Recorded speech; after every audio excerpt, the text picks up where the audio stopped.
제가 지난주부터 왜 우리에겐 목자가 필요한가라는 주제로 시편 23편 말씀을 가지고 말씀을 나누고 있습니다. 그래서 지난주에는 우리가 길 잃은 존재이기 때문에 그 길을 찾지 못하기 때문에 그 양과 같은 우리의 삶에 예수 그리스도라는 선한 목자가 필요함을 함께 나눴습니다. 그래서 예수 그리스도께서 우리의 삶에 선한 목자이시기도 하지만 그분 자체가 길이시죠. 그 길 가운데 참된 진리, 참된 어떤 삶의 이치들이 있고요. 그리고 그 길의 끝에 결국에는 우리에게 진정한 생명이 있습니다. 그래서 우리가 그 길 자체이시고 또 선한 목자이신 그리스도를 우리의 목자로 삼고 우리의 삶을 그렇게 주님과 동행해야 됨을 우리가 함께 나눴습니다.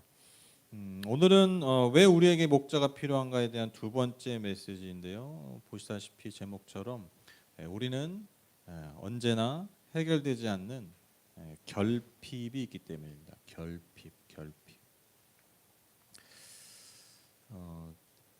아마 많은 분들이 그런 꿈을 한번 꿔보셨을 것 같아요. 세계 일주. 그렇죠.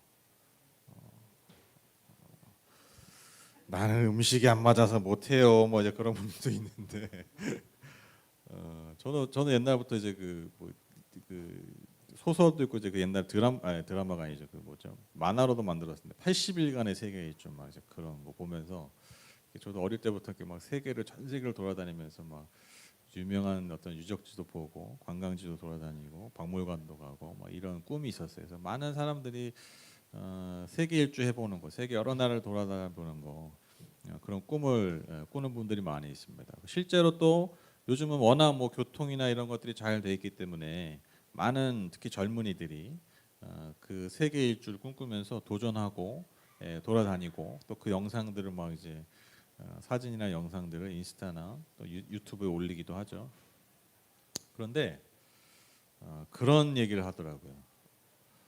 많은 젊은이들이 세계 일주를 하려고 딱 도전을 해서 여행을 막 다니다가 자기가 생각한 것보다 일찍 본국으로 돌아온대요. 그런 경우들이 많대요.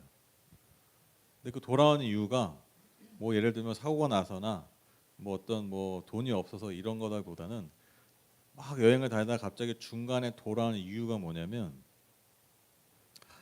막 부푼 기대를 안고 갔는데 돌아다니다 보면 거기서 거기래요. 그러니까 뭐 어디 아주 멋있는 대자연을 갔어요. 너무 멋있는 거야. 너무 막 만족스러워. 근데 또 다른 나라에 또 그런 대자연들이 있잖아요. 분명히 다르잖아요. 그런데 가면 그 감흥이 떨어지는 거예요. 또 비슷한 데 가면 거기서 거기가 돼버리는 거죠. 그러니까 돈이 없고 이런 거라기보다는 내가 정말 거기에 대한 기대가 있고 소망이 있으면 기대치가 높으면 뭐 좀 불편하고 해도 그걸 감당할 수 있는 힘이 생기는데 이게 돌아다 보면 뭐 힘들게 갔더니 거기서 거긴 거야. 옛날에 갔던 그 처음 봤던 만큼의 그 기대가 안 되는 거죠. 그 채워지지가 않는 거죠. 그래서 그 동력이 떨어져 버리니까 동기부여가 떨어지니까요. 어려움이 생기면 버틸 힘이 없는 거예요. 그래서 중간에 돌아오는 경우들이 굉장히 많다.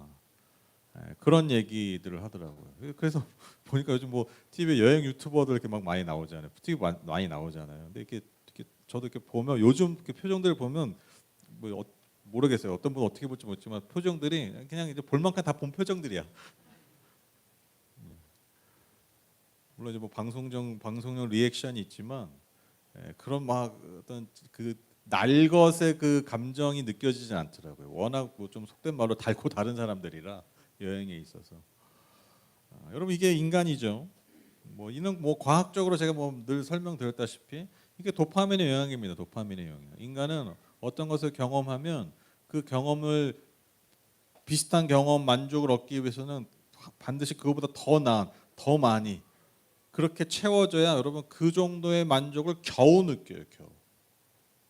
그런데 결국 그럴 수가 없는 게 우리의 현실이라는 거죠. 여러분 인간은요 기본적으로 우리의 생애 자세가 뭐냐면 우리는 기본적으로 만족을 누리려고 합니다. 무조건 만족을 누려야 돼요. 최대의 만족과 최대의 편리함을 누리려고 하죠. 그렇죠? 우리가 다 그렇게 살고 있습니다. 그래서 그런 말 있지 않습니까? 서 있으면 앉고 싶죠. 앉으면 눕고 싶죠. 누우면 어때요?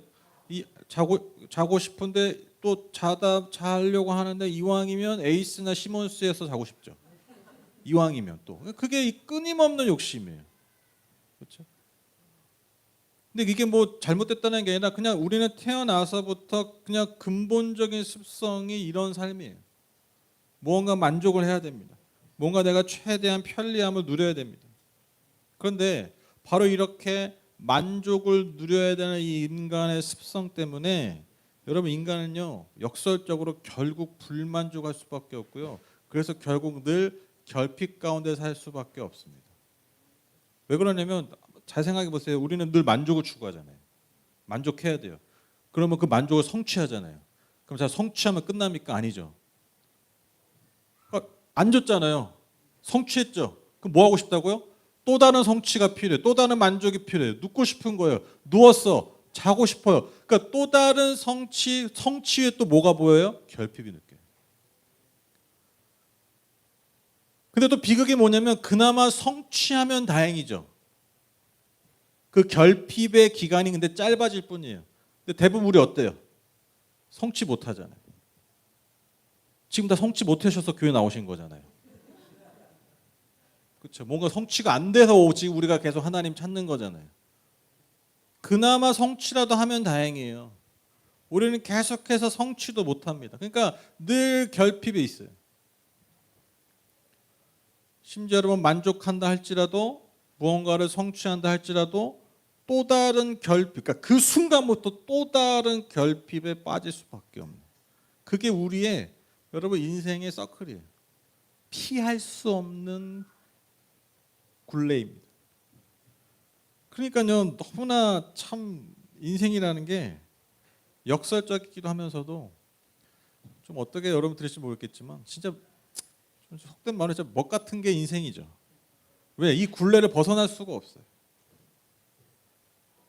결국 결핍이 우리의 삶의 종착지일 수밖에 없다라는 것입니다. 전도서 1장 8절에도 보면 눈은 보아도 만족하지 않으며 귀는 들어도 차지 않는다. 여러분 전도서는 아시다시피 솔로몬이 지었다고 전해져 내려오고 있습니다. 솔로몬. 여러분 솔로몬은요 정말 똑똑한 사람이에요.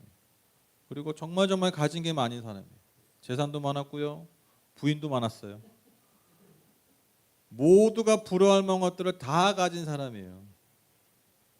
근데 그가 말년에 뭐라고 얘기했다고요? 눈은 보아도 만족하지 않으며 귀는 들어도 차지 않는다. 아마 인류가 누렸던 것들 중에 가장 많은 것을 누렸던 사람 중에 한 사람이 솔로몬이었을 텐데 그가 여러분 고백한 게 이거죠. 결국 인간은 결핍을 느낄 수밖에 없다라는 것입니다. 그래서 우리에게 필요한 것이 무엇입니까? 우리의 결핍을 채워주실 목자가 필요합니다. 시편 23편 1절 2절입니다. 주님은 나의 목자시니 내게 부족함 없어라. 나를 푸른 풀밭에 누이시며 쉴 만한 물가로 인도하신다. 주님께서 우리의 목자 되셔서 우리의 결핍을 채워주신다라는 말씀입니다. 즉 우리에게 결국 좋은 것으로 우리의 부족함을 채워주신다라는 믿음의 고백입니다. 그런데 이 말씀이 참 은혜가 되고 우리의 삶에 힘이 되지만 저는 때로는 이 말씀을 보면 제 마음이 삐뚤어서 그런지 은혜가 안 될 때가 꽤 있어요. 왜냐하면 나도 분명히 주님을 따르고 주님을 믿고 있는데 내게 부족함이 없다라기보다 여전히 부족한 게 많기 때문입니다. 그렇죠? 여러분 우리 현실을 볼 때 주님이 나의 목자이시니 내게 부족함이 없습니다라는 고백을 할 때가 많습니까? 주님이 나의 목자이시니 내게 여전히 부족함이 많습니다. 이럴 때가 많습니까? 네, 후자가 많죠. 네, 이럴 때는 대동단결합니다. 네. 물론 우리가 알죠. 이 고백이라는 것이 현실을 뛰어넘는, 현실의 현상을 뛰어넘는 믿음의 고백인 것을 알죠. 그러면 다윗은 어떻게 이런 믿음의 고백을 드릴 수 있었을까요? 여러분 다윗이 뭐 이 시를 고백할 때 진짜 부족함이 없었을까요? 그는 광야를 그렇게 많이 돌아다녔는데요. 광야에서 10년을 넘게 살았는데요. 여러분 얼마나 그의 삶에 사실 결핍이 많았습니까? 근데 어떻게 그가 이런 고백을 할 수 있었냐라는 것이죠. 여러분 그는요 정말 많은 시간을 광야에서 보냈습니다. 광야는요 척박한 것을 넘어서 삶과 죽음이 늘 교차하는 시간입니다. 그러한 장소예요. 광야라는 곳 자체도 그랬지만 그 광야에 살고 있는 다윗을 죽이기 위해서 자신의 적이라고 원수라고 할 수 있는 사울이 그를 죽이려고 끊임없이 공격해 들어왔던 곳이 또한 광야입니다. 그러니까 늘 삶과 죽음 앞에 그 삶과 죽음이나 운명의 그 사이에서 늘 흔들리면서 늘 두려워하고 불안하면서 살 수밖에 없었던 곳이 다윗의 광야였다는 것입니다. 그런데 그 순간에 정말 그를 살렸던 것이 바로 하나님의 인도하심이었다는 것이죠. 그는 그것을 경험했다는 것입니다. 때론 그것이 광야라는 삶이 그의 삶에 분명한 결핍인 듯 했지만 결국 그의 삶을 인도하셨던 하나님의 신실함을 그가 경험했기 때문에 그가 이렇게 고백할 수 있었다는 것입니다. 그런데 저는 이 고백을 그가 단지 광야에서 하나님이 인도해 주셨던 신실하게 인도해 주셨던 그 경험만 가지고 이 고백을 했다고 생각하지 않아요. 여러분 이가 또한 다윗이 이런 고백을 할 수 있었던 이유가 뭐냐면 그가요 목자였기 때문이에요. 그러니까 이 고백은 광야에 떠돌던 양의 심정과 삶이었던 다윗의 고백이기도 하지만 그 광야에서 직접 양을 인도해 봤던 목자의 심정을 알고 있는 다윗의 고백이기도 하다라는 것이죠. 내 양들의 결핍을 채우기 위해서 불철주야 수고해 봤던 그 다윗, 그 목자의 삶과 심정을 누구보다 잘 알았던 다윗이었기에 그는 이렇게 당연히 담대하게 고백할 수 있었다는 것이죠. 인간인 나도 이 미물인 양의 필요를 채우기 위해서 때로는 내가 목숨을 걸면서 양들을 지키며 인도하는데 하물며 하나님께서 나의 목자시라면 내 삶에 부족함이 있으랴. 그의 삶의 그 경험의 고백이라는 것입니다. 그래서 그가 그 삶의 모든 광야의 경험들, 즉 그 결핍의 경험들이 오히려 목자이신 주님의 인도였음을 그는 고백할 수밖에 없었다라는 것입니다. 여러분 다윗의 아들, 아까 전도서를 썼다고 여겨지는 그 솔로몬, 그 훌륭한 능력과 그 많은 것을 소유했던 여러분 그 솔로몬이 그의 말년에 무엇이라고 고백합니까? 전도서 말씀의 가장 유명한 말씀이죠. 1절 2절 말씀. 전도자가 말한다. 헛되고 헛되다. 헛되고 헛되다. 모든 것이 헛되다. 한 번 가지고 안 돼. 전도자가 말한다. 야, 살아보니까 모든 것이 헛되더라. 이거로도 안 돼요. 헛되고 헛되다. 헛되고 헛되다. 모든 것이 헛되다. 저는 이 고백과 다윗의 고백을 보면서 어느 날 참 그 간극이 크게 와닿더라고요. 왜냐하면 여러분 솔로몬은요 어디서 태어났습니까? 왕궁에서 태어났어요. 왜냐하면 태어날 때부터 아빠가 다윗이었거든. 왕이었어요. 태어날 때부터 부족한 게 없었어요. 태어날 때부터 모든 게 갖춰 있었어요. 태어날 때보다 누구보다 다 채워진 상태에서 태어났어요. 그리고 그는 평생 왕궁에 살았습니다. 죽을 때까지. 그는 큰 위험도 경험한 적이 없어요. 국가가 솔로몬이 다스렸던 국가가 다스리는 동안 여러분 전쟁에서도 승승장구했습니다. 영토도 점점 넓어졌습니다. 나라의 국가는 점점점 부유해졌었습니다. 그는 정말로 누가 봐도 부족한 게 없었어요. 그가 얼마나 똑똑했냐면 여러분 하나님 주신 지혜로 인해서 여러분 정말 엄청난 지혜로서 그 전도서에 보면 나와요. 자기가 뭐 이것도 해보고 저것도 해보고 막 다 해봤다.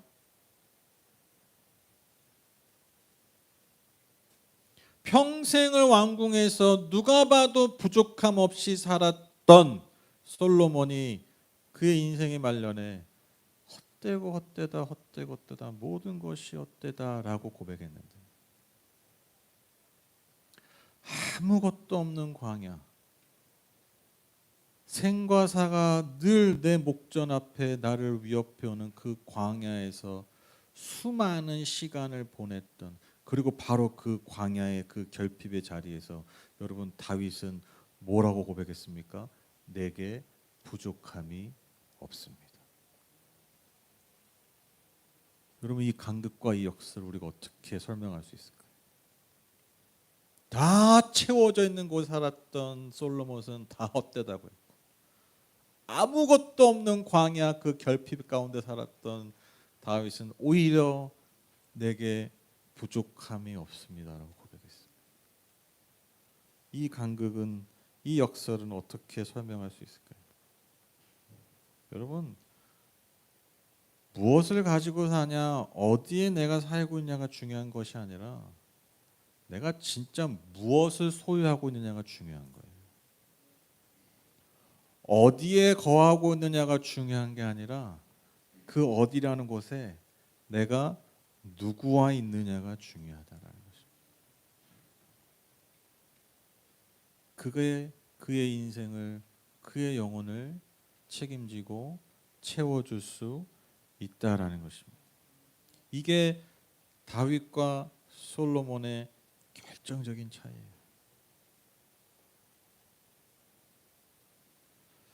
여러분 또한 놀라운 진리가 뭐냐면요, 우리가 때로는 결핍이 있어도요, 오히려 그 결핍이 예수 그리스도를 통해서 하나님이 주시는 우리의 삶과 우리의 영혼의 충만함으로 채워지는 시작이자 씨앗이 된다는 것입니다. 고린도서 12장 9절 10절 말씀, 그러나 주님께서는 내게 이렇게 말씀하셨습니다. 내 은혜가 내게 족하다. 내 능력은 약한 데서 완전하게 된다. 그러므로 그리스도의 능력이 내게 머무르게 하기 위하여 나는 더욱더 기쁜 마음으로 내 약점들을 자랑하려고 합니다. 그러므로 나는 그리스도를 위하여 병약함과 모욕과 궁핍과 박해와 곤란을 겪는 것을 기뻐합니다. 내가 약할 그때에 오히려 내가 강하기 때문입니다. 바울은 자기의 몸에 가시가 있었다라고 고백해요. 이 앞선 고백에서. 그 가시가 뭔지는 몰라요. 근데 그의 삶을 너무나 고통스럽게 했던 가시예요. 그게 어떤 뭐 육체적인 가시일 수 있고요, 어떤 뭐 영혼의 가시일 수 있습니다. 어쨌든 그가 사는 삶에 있어서, 그가 뭔가 사역을 함에 있어서, 즉 바울이라는 존재에 있어서 나를 계속해서 끌어내리는 그 무언가가 있었다는 거예요. 나를 계속해서 결핍 가운데 빠뜨리는 그 무언가가 있었다는 거예요. 그래서 하나님께 간구했다는 거죠. 하나님께 3번이나 강력하게 간구했다는 거예요. 하나님, 내 몸의 그 가시, 나의 그 결핍을 채워주십시오. 그렇게 간구했을 때 하나님이 이렇게 말씀하셨다는 거예요. 나의 은혜가, 너에게 줄 내 은혜가 이미 충만하다. 이미 부족함이 없다. 왜요? 너가 그렇게 약하기 때문에, 너가 그렇게 결핍이 있기 때문에 오히려 나의 은혜가, 너를 향한 나의 은혜가 거기서 완전해진다. 거기서 충만해진다.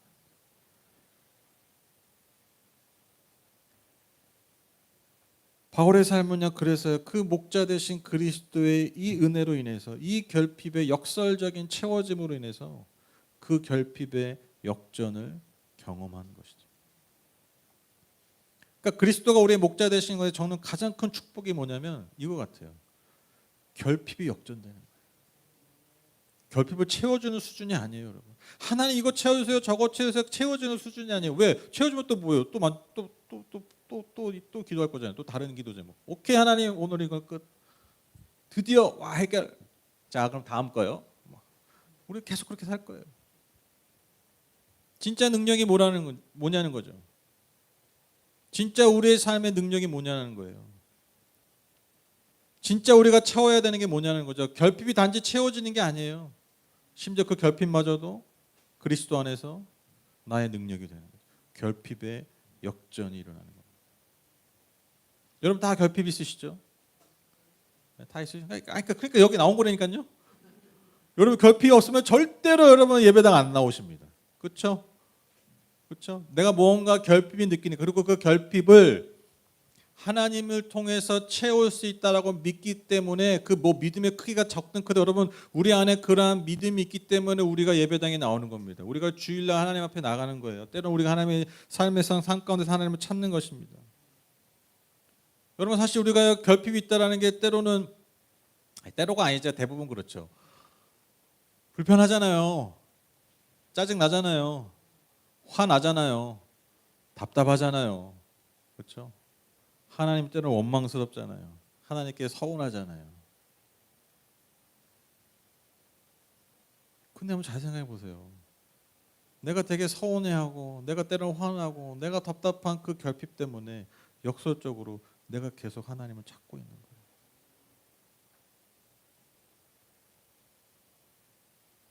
이게 은혜라니까요. 기분이 좀 나쁘셔도 그게 은혜예요. 어쩔 수가 없어요. 왜? 그게 우리 현실이잖아요.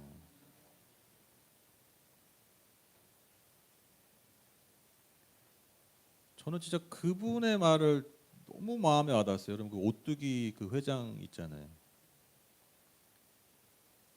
그 오뚜기 회장분이 크리스천이에요. 그 집안이 크리스천이고 그 따님이 또 유명하잖아요. 뭐 뮤지컬 배우도 하고 이제 그분이 이제 그 결혼한 그 가족도 너무 참 좋은 분인데 그 사위죠. 그 집안은 또 아주 신실한 카톨릭 집안이에요. 너무 참 그 분들이 너무 좋은 분들이더라고요. 양가 그 부모들이 참 너무 그 생각이나 이런 게 너무 좋은데 이제 제가 이제 유튜브에서 그걸 봤는데 이제 두 양가가 이제 상견례를 할 때 그 신랑 사위 되는 그 어머니가 그 말이 되게 인상적이었대요. 그 오뚜기 회장이 이렇게 여러 얘기를 하면서 그런 얘기를 하더라고요. 자식을 키우면서 어떻게 기도하지 않을 수 있습니까? 그런 얘기를 했다라는 거예요. 그게 굉장히 인상적이었대요. 너무 인상적이지 않으세요? 내가 오뚜기 회장이어봐. 뭐 보내고 싶으면 과외 뭐 다 하고 뭐 학원 다 보내고 뭐 좋은 선생님 좋은 거 뭐 다 해줄 수 있잖아요. 사실 눈에 보이는 거 내가 다 채워줄 수 있잖아요. 그럴 능력이 나한테 있잖아요. 그것도 어려운 것도 아니에요. 근데 그 사람도 뭐라고 얘기합니까? 그 자식을 키우는데 어떻게 기도하지 않을 수 있습니까? 내가 할 수 없다라는 거예요. 한 영혼을 한 생명을 키우는 심지어 내 자식인데도. 그거를 여러분 왜 그분이 그 고백이 참 귀하고 멋있는 줄 아세요? 그 결핍을 느끼고 인정하는 게 멋있는 거예요. 그리고 그 결핍을 기도의 자리로 가지고 가는 거예요. 목자에게 가지고 간 거예요. 하나님 이 결핍은 내가 절대로 채울 수가 없어요. 저는 그 고백이 너무 와닿더라고요. 그게 인상적이어서 너무 참 좋았다. 그런 얘기 하시는 거 보면서 그 두 대화가 저는 오히려 더 인상적이었습니다. 여러분 그래서 결핍이 은혜입니다. 결핍을 채워주시는 것도 은혜죠. 내가 결핍이 있는 것 자체가 하나님의 은혜가 정말 여전히 우리의 삶에 은혜되기 때문에 은혜가 되게 하기 때문에 그리고 그 결핍을 역전하실 주님의 능력이 있기 때문에 우리에게 주신 그 결핍이 오히려 은혜의 자리라는 것입니다. 여러분 꼭 잊지 마십시오. 그리스도가요, 예수 그리스도가 우리의 결핍을 채워 주시는 분임을 여러분 꼭 잊지 마십시오.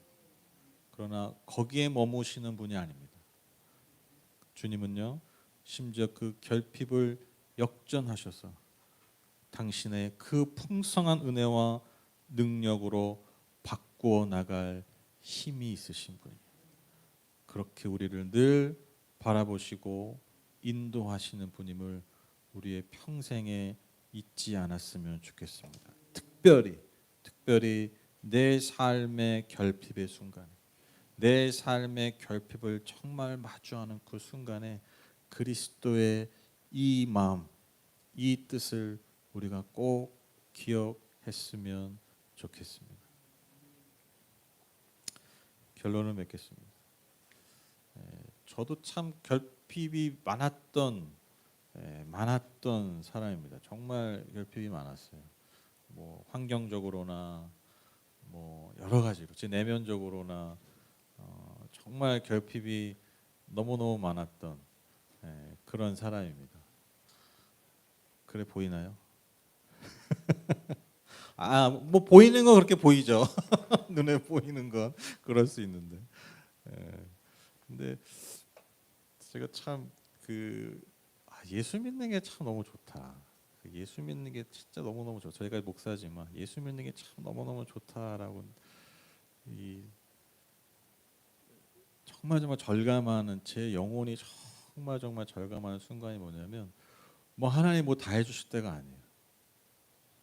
하나님 뭐 다, 물론 그때 뭐 짜릿하죠. 짜릿한 게 있는데 그거 얼마 안 가잖아요. 그럴 때가 아니라 내가 여전히 부족하고 내가 여전히 힘이 없고 내가 여전히 결핍에 충만한데 그게 내 영혼을 흔들지 않을 때, 그거를 경험해야 돼요. 내가 결핍이 있는데 그 결핍을 가지고 하나님이 어느 날 역전 홈런을 때려주실 때가 있어요. 원수들이 보는 앞에서. 그때 짜릿합니다. 그 경험이요. 내가 때로는 그 결핍 때문에 순간 당연히 힘들죠. 누가 나 뺨 때리는데 뺨 때리는 순간 당연히 아프지. 근데 그 욱신욱신함이 좀 사라져 갈 때 기분 나쁘고 힘도 이게 아니라 이 결핍을 통해서 하나님이 내게 일하실 것들을 기대하는 마음들이 생겨요. 그러니까 채워지는 거는 둘째 문제예요. 그게 너무 좋아요. 예수님이 나의 목자 되신다. 하나님, 저 여전히 이렇게 부족해요. 하나님, 저 이렇게 여전히 못났어요. 그래서 당신이 필요해요. 이게 우리의 고백 아닙니까? 하나님, 그래서 내 결핍을 채워주실 때 역전시켜 주세요. 우리가 평생에 담대히 할 수 있는 고백입니다. 그리고 평생 주님께서 그 고백에, 그 간구에 응답해 주실 것입니다. 여러분, 우리 안에 결핍이 있다는 건요, 또한 우리 안에 하나님의 형상이 있다는 증거입니다. 이 말이 뭔 말이냐? 여러분, 제가 자주 말씀드리죠. 영원하신 창조주 하나님의 형상이 우리 안에 있어요. 우리가 이런 표현 쓸게요. 자식 새끼 낳으면 어쩔 수 없이 내 형상이 들어가 있죠. 그게 좋은 것도 꼴보기 싫은 것들 있잖아요. 그렇죠? 어쩔 수가 없어. 안 바뀌어. 그게 하나님의 형상이 우리 안에 있다는 거예요. 그 하나님의 영원성이 우리 안에 있어요. 우리가 여전히 못나고 여전히 여러분 죄악 가운데 있다 해도 하나님의 영원하심이 우리 안에 있어요. 창조주 형상이 있다고. 그러니까요, 우리는요, 이 땅의 것들에 여러분, 이 유한한 것들 다 유한하잖아요. 이 유한한 것들에 절대로 만족을 못 느끼는 거예요. 이게 과학적으로 얘기하는 게 여러분 도파민이라면, 여러분 신학적으로 얘기하면요, 그게 우리 안에 하나님의 형상이 있기 때문에. 인간은 그래서 만족 못 해요.